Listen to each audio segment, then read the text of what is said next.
My name is Laura Wallace, 37 years old. 10 years ago, I believed I had finally arrived at the life I'd worked for, one built slowly, deliberately, and with people I trusted more than anyone else. I had married Rob after years of growing together, and alongside him stood Melissa, my childhood friend and business partner, the woman who knew every version of me, from scraped knees to sleepless nights drafting our first business plan. The company was our shared dream, born from late-night coffee runs, spreadsheets spread across kitchen tables, and the kind of naive certainty that hard work and loyalty would always be rewarded.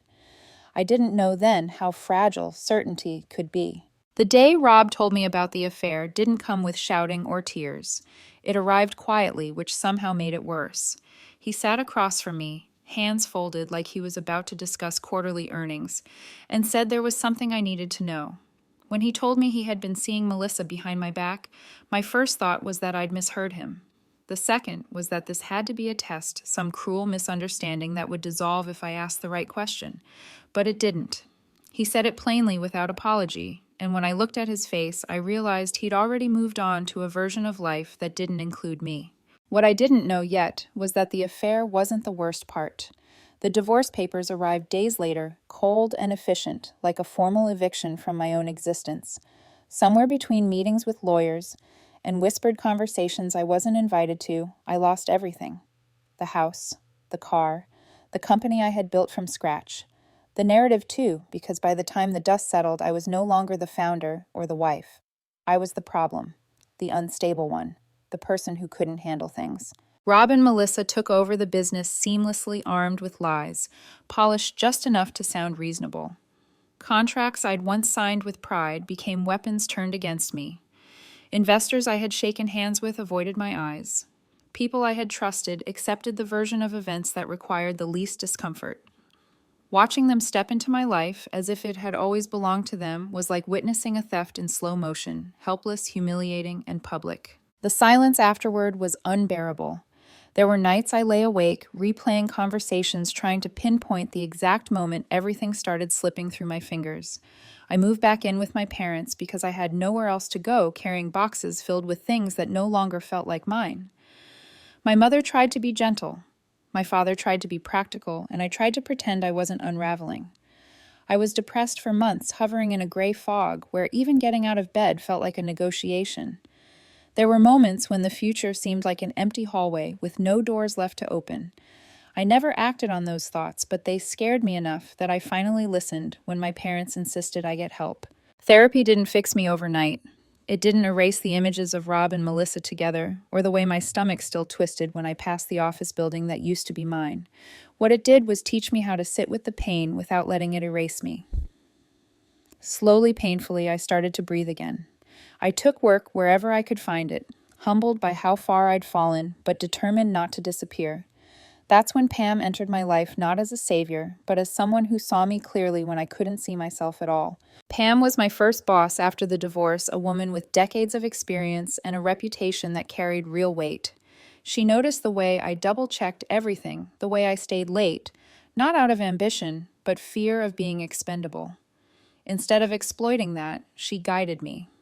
She encouraged therapy, asked hard questions, and reminded me that what had happened to me was not a measure of my worth. Over time, the despair loosened its grip. I learned how to stand upright again. 5 years passed. On the surface, my life stabilized. I blocked Rob and Melissa everywhere, but blocking them didn't mean forgetting them. I knew when they got married. I knew when their son was born. I knew when the business I once owned expanded into new markets, thriving on foundations I had laid. Every update felt like a small cut. But I told myself I was fine. I told myself I had moved on. The truth was more complicated.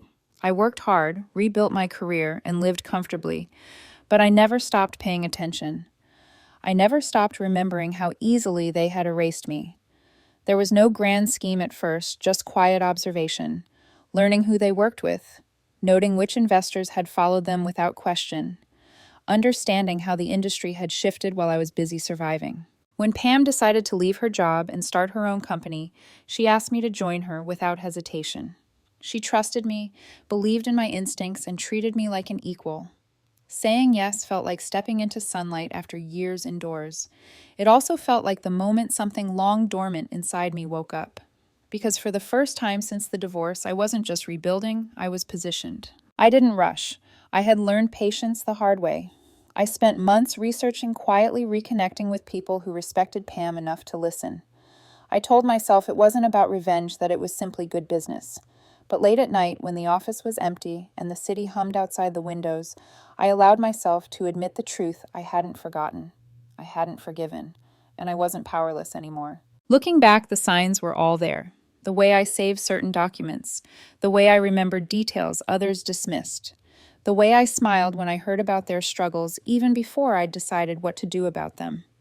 I told myself I was just being cautious, but deep down I knew I was waiting for the moment when everything they'd taken from me could finally be accounted for. I didn't know yet how far things would go. I didn't know how public it would become or how many people would be forced to confront the truth they'd ignored. All I knew was that the version of Laura Wallace who had been blindsided and broken no longer existed, and the woman standing in her place was done pretending that survival was enough. The strange thing about rebuilding your life after betrayal is how quiet it looks from the outside. People assume healing is loud, dramatic breakthroughs, visible triumphs, some cinematic moment where you finally feel whole again. For me, it was the opposite. Healing happened in silence, in repetition, in showing up every day and proving to myself that I could still function even with the memory of what had been taken from me humming constantly in the background. I learned how to work without attaching my identity to my job, how to smile politely when someone mentioned Rob or Melissa's company in passing, how to excuse myself to the bathroom when my chest tightened for reasons I couldn't explain out loud. I told myself I didn't care. I told everyone else I had moved on. But moving on didn't erase the fact that I had built something with my own hands and watched it thrive without me. Every so often, I would open my laptop late at night and look up industry news, not out of obsession, at least that's what I claimed, but out of habit. I noticed patterns. Which investors followed momentum instead of loyalty? Which partners liked to be seen backing winning companies? Which decisions Rob and Melissa made that mirrored ideas I'd once pitched and been dismissed for? They weren't innovating as much as they were inheriting. When Pam and I began working together more closely, it was impossible not to feel the contrast between my past and present. Pam didn't need to raise her voice to command respect. She didn't posture or exaggerate. People listened to her because she had earned their trust over decades, because she delivered results without burning bridges. Watching her operate reminded me of the kind of leader I had wanted to be before everything fell apart. In quiet moments, she would ask about my divorce, not with curiosity, but concern, and I told her more than I'd ever told anyone outside my family. She never once suggested revenge. She simply said, "What they did to you was wrong. Don't let it define the rest of your career." When she officially asked me to become her partner, something inside me steadied. This wasn't charity or pity. It was recognition. We started planning the business, carefully choosing clients, mapping growth, identifying gaps in the market that Rob and Melissa's company had ignored because they were too busy expanding fast instead of smart. I kept my thoughts compartmentalized. There was the professional side of me focused on strategy and sustainability, and then there was the part of me that remembered every meeting I'd been excluded from, every decision that had been made about my life without my consent. I didn't tell Pam everything at first, not because I didn't trust her, but because I needed to be sure of my own intentions. I wasn't interested in reckless destruction. I wasn't going to lie or cheat my way back to relevance, but I also wasn't going to pretend that the playing field had ever been fair. As we reached out to potential partners and investors, I paid attention to reactions. Some people were immediately enthusiastic. Pam's name opened doors effortlessly. Others hesitated, asked careful questions, wanted reassurance that aligning with us wouldn't cost them existing relationships. That was where the shift began. We made our stance clear without being aggressive. We weren't forcing anyone's hand.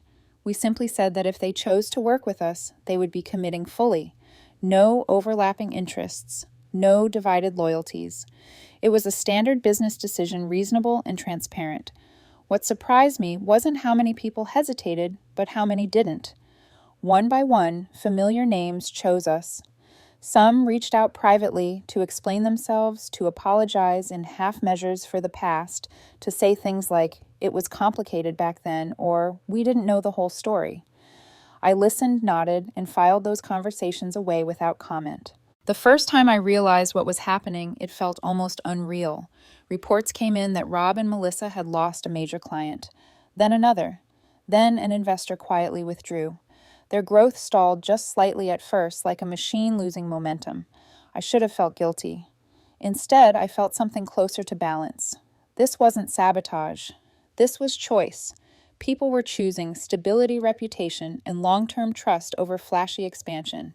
And for the first time since the divorce, I wasn't the one left out of the equation. That was when I finally told Pam everything. Not in a dramatic confession, but over coffee during a lull in the workday.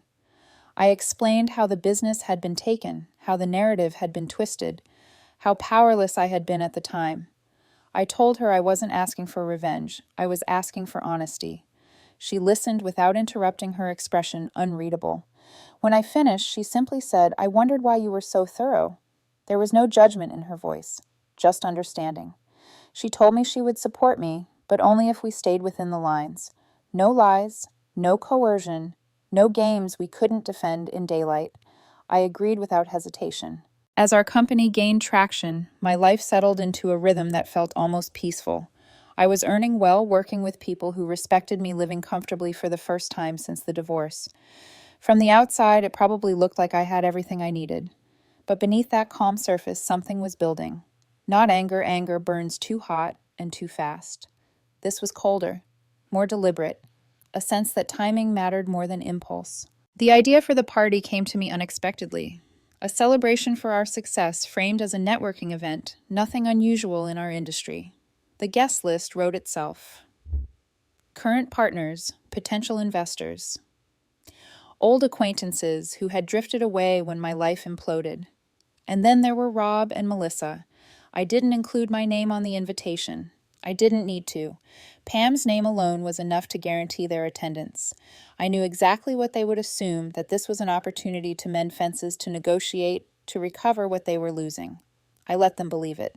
In the days leading up to the event, I slept poorly. Not from nerves, but from anticipation. I rehearsed conversations in my head, imagined their expressions when they realized what was happening. I told myself this wasn't about humiliating them. It was about telling the truth in a room full of people who mattered. Still, I couldn't deny the quiet satisfaction that curled in my chest at the thought of finally being seen. I chose everything carefully, the venue, the timing, even what I would wear. I wanted the reveal to be unmistakable, undeniable. Not loud, not cruel, just clear. Because after 5 years of silence, of watching my stolen life unfold without me, I was ready to step back into the story. And this time I wasn't asking for permission. The night of the party arrived with the kind of calm that only comes after a decision has already been made. I got ready slowly, deliberately, letting each movement settle my nerves instead of feeding them. The dress I chose was black, elegant, restrained, unmistakable. It was the same one I had worn to my wedding after party years ago, a detail only a few people in that room would recognize, but the ones who did would understand immediately. Around my neck rested a piece of jewelry Melissa had gifted me back when we were inseparable, when trust still felt permanent. I didn't wear it out of nostalgia. I wore it because symbols matter, especially when the truth is about to surface. The venue was already buzzing when I arrived, laughter and clinking glasses echoing through the space. Pam had spared no expense. The lighting was warm, flattering, designed to make people feel comfortable, generous, open. It was the kind of environment where deals were imagined before they were ever discussed. I watched from the entrance for a moment, unseen, scanning familiar faces, former colleagues, investors who had once avoided my calls, old friends who had chosen silence over loyalty when my life unraveled. They were all there, smiling, relaxed, unaware that the narrative they believed was about to shift. And then I saw them. Rob and Melissa stood near the bar, close enough to look united, distant enough to keep up appearances. They looked good, confident, polished, every inch the successful power couple. Melissa laughed at something Rob whispered, her hand resting lightly on his arm, a gesture that would have shattered me years ago. Now it only confirmed what I already knew. They believed they were winning. They believed this invitation meant opportunity, maybe even reconciliation. I let that belief settle in before I moved. Pam caught my eye across the room and gave a subtle nod. She had been playing her role perfectly all evening. Charming, gracious, greeting guests with the kind of warmth that made people feel important. She saved Rob and Melissa for last, greeting them with a smile that revealed nothing. Watching them accept her kindness so eagerly almost made me laugh. Almost. I waited until the room had softened, until conversations flowed easily and the edges of tension dulled under alcohol and familiarity. Then I stepped forward. The shift was immediate. It wasn't loud or dramatic, but it rippled outward all the same. People turned. Conversations faltered. A few gasps escaped before anyone could stop them. I walked straight toward Rob and Melissa, my heels echoing softly against the floor, and watched recognition dawn on their faces. Melissa's smile froze, then collapsed entirely. Rob's confidence cracked just enough to reveal something raw underneath panic, maybe, or disbelief. For a moment, neither of them spoke. "Hi," I said lightly, as if we'd run into each other at a coffee shop.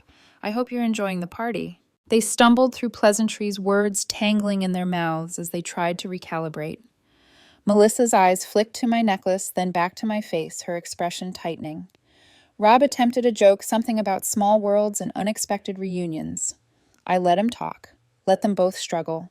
There was power in silence I hadn't had before. When Pam took the microphone, the room quieted naturally. She spoke about growth, about partnerships built on trust, about the importance of integrity in business. The audience responded warmly, nodding along, clapping at the right moments. Then she gestured toward me. "And now," she said, "I want to introduce the person without whom none of this would exist." I stepped forward, the weight of the moment settling over me like a familiar coat. The room was silent, not expectant, not curious, but attentive. I didn't rush. I told my story carefully measured and precise. I spoke about building a company from the ground up, about trust between partners, about what happens when ambition outweighs loyalty. I didn't name names. I didn't have to. The details were specific enough that anyone paying attention could connect them.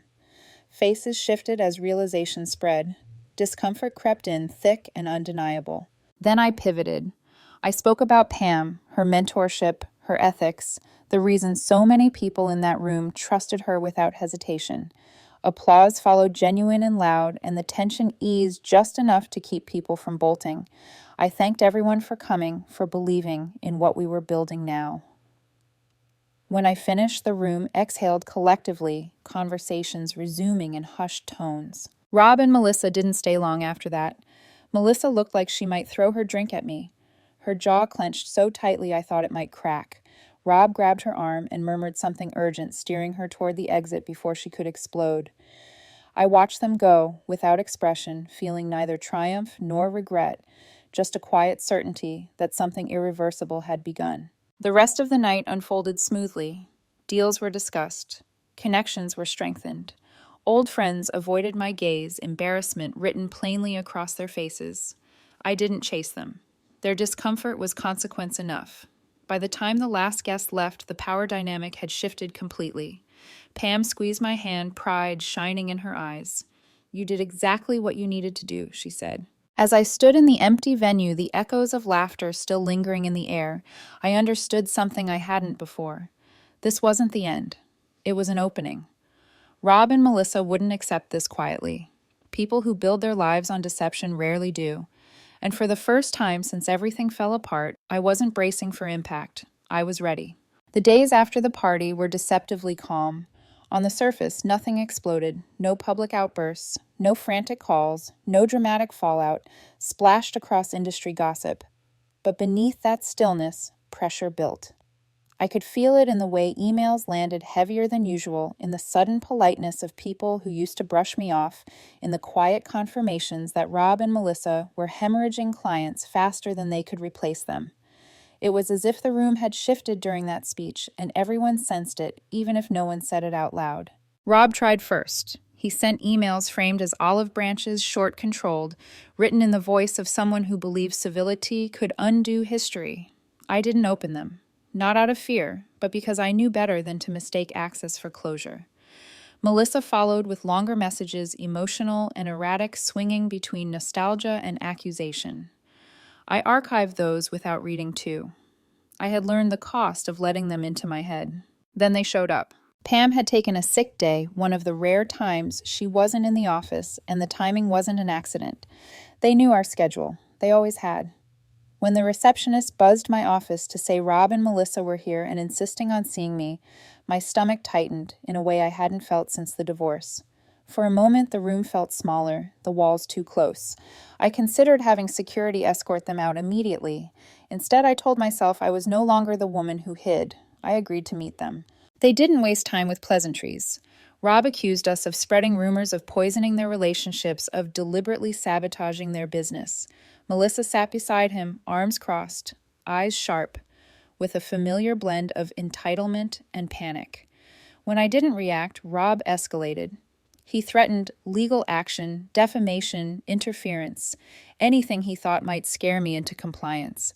I listened quietly, letting him speak until he ran out of steam. When I finally responded, my voice surprised even me. Calm, polite, steady. I told them we hadn't lied, hadn't coerced, hadn't forced anyone's hand. We'd simply offered a choice. I reminded them that if they wanted to pursue legal action, they were free to do so, but that courtrooms have a way of revisiting old stories in full, the kind with documents, timelines, and witnesses. Rob's jaw tightened. He understood exactly what I was implying. That's when Melissa leaned forward and showed me who she still was. She lowered her voice and told me they could do it again. Spread lies, twist narratives, ruin me the way they had before. This time, she said, I had more to lose. The audacity of it, the casual confidence that fear would still work on me, knocked the air from my lungs. For a split second, old instincts surged, urging me to placate, to retreat, to make this stop. Then something else surfaced. Anger, yes, but also clarity. I told them they had 3 minutes to leave before I called security. They laughed at first, thinking it was a bluff. When I reached for my phone, Rob pulled Melissa back, hissing something under his breath. As they stood, Melissa warned me I had a week to decide whether we would be friends or enemies. Her words echoed long after they left the door closing, with a quiet finality that belied the threat hanging in the air. That night, sleep didn't come easily. I replayed the conversation, the tone, the confidence with which they'd assumed they still had power over me. I hadn't told Pam yet she was sick, exhausted, and I refused to add this to her plate. Instead, I called our lawyer. He listened carefully, asked precise questions, and then told me something I hadn't expected. I had nothing to fear. Not legally, not ethically. If anything, their visit strengthened our position. Still, doubt crept in from a different direction. My parents noticed the tension the next time we spoke. When I told them what had happened about the party, the confrontation, the threats, their reaction wasn't what I'd hoped for. They weren't angry exactly. They were disappointed. They told me they worried I was inviting chaos back into my life, that revenge had a way of dragging you backward even when you thought you were moving forward. The argument that followed was quiet, but painful. I accused them of forgetting how broken I'd been. They said they remembered too well, and that's why they were afraid. Their words lingered long after the call ended. Had I crossed a line? Was I protecting myself or prolonging something that should have stayed buried? The thrill of the party had faded, replaced by the reality that Rob and Melissa weren't done. I had won a round, not the war. By the end of the week, the deadline Melissa had set passed without another word from them. The silence was almost worse. It felt like the pause before a storm, heavy and waiting. I finally told Pam everything about the office visit, the threats, the blackmail attempt. Her reaction was immediate and decisive. She told me we would document everything, prepare for anything, and if they so much as whispered another lie, we would respond not emotionally, but legally. As I sat alone in my office that evening, city lights flickering beyond the window, I realized something uncomfortable but undeniable. This had stopped being about revenge. Whether I liked it or not, it was about drawing a line and deciding what I was willing to fight for, now that I finally had the strength to fight back. By the time the silence broke, I was ready for it. It didn't come with another warning or a dramatic confrontation. It arrived quietly, the way most real damage does, through whispers, half-truths, and carefully placed suggestions meant to corrode trust without leaving fingerprints. A few people reached out to me privately, their voices hesitant, asking if everything was all right, if there was something they should know. The questions were polite, but I recognized the pattern immediately. Rob and Melissa had started again. Different words, same strategy. They hadn't learned a thing. That was the moment the last thread of hesitation snapped. Pam and I sat across from our legal team with a stack of documents that told a story far more clearly than any speech ever could. Contracts that showed how ownership had shifted under false pretenses, emails that revealed coordination behind my back, timelines that exposed how quickly Rob and Melissa had moved once I was removed from the equation. This wasn't speculation or bitterness, it was evidence, the kind that doesn't flinch under scrutiny. Filing the lawsuit felt strangely anticlimactic. There was no rush of adrenaline, no triumphant surge, just a deep, steady calm.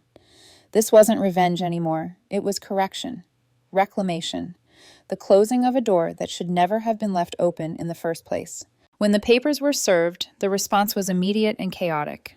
Melissa showed up at my office unannounced, looking nothing like the confident woman from the party.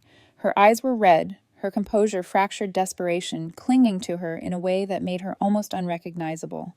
She cried. She pleaded. She tried to remind me of late nights and shared dreams of how we had built everything together. For a fleeting second, memories stirred real ones, warm ones, but they dissolved just as quickly. Good moments don't erase betrayals. They don't undo choices. I listened without interrupting, then told her calmly that this conversation was over. When she refused to leave, security escorted her out. It was professional, quiet, final. I didn't feel victorious watching her go. I felt finished. Rob never came himself. He sent messages through lawyers instead, his tone shifting from indignant to cautious as reality set in. The power dynamic had changed completely, and he knew it. They were no longer facing the woman they had blindsided and dismantled. They were facing someone with resources, support, and nothing left to lose by telling the truth. Through it all, my parents surprised me. When I sat down with them and explained everything, the lawsuit, the evidence, the renewed attempts to sabotage my career, they didn't question my motives this time. They listened, really listened. My father reached across the table and said something I hadn't known I needed to hear. "You're not punishing them. You're protecting yourself." My mother nodded, tears in her eyes, and told me she was proud of the woman I'd become, not because I was winning, but because I wasn't shrinking anymore. Work continued to thrive. Our business grew stronger by the week, fueled by trust, transparency, and partnerships built on respect instead of fear. New clients came in. Old allies resurfaced. Messages poured in from people who saw pieces of themselves in my story, who had been burned and doubted they'd ever recover. I answered when I could, humbled by how far the ripples had traveled. And somewhere along the way, without ceremony or announcement, the weight I'd been carrying finally lifted. I didn't get my old life back. I got something better, one built with intention, clarity, and hard-earned self-respect. I stopped checking on Rob and Melissa's lives because I no longer needed to. Whatever happened to them would happen without my involvement. My story wasn't tied to their downfall. It was tied to my survival, my growth, my refusal to remain erased. Looking back, I understand now that the most important thing I reclaimed wasn't the business or the reputation. It was my voice, the certainty that what happened to me mattered, that I mattered, and that choosing myself, even when it made others uncomfortable, was never something I needed to apologize for. This chapter is closed, not with bitterness, but with resolve. I know who I am now, and no one gets to take that away from me again.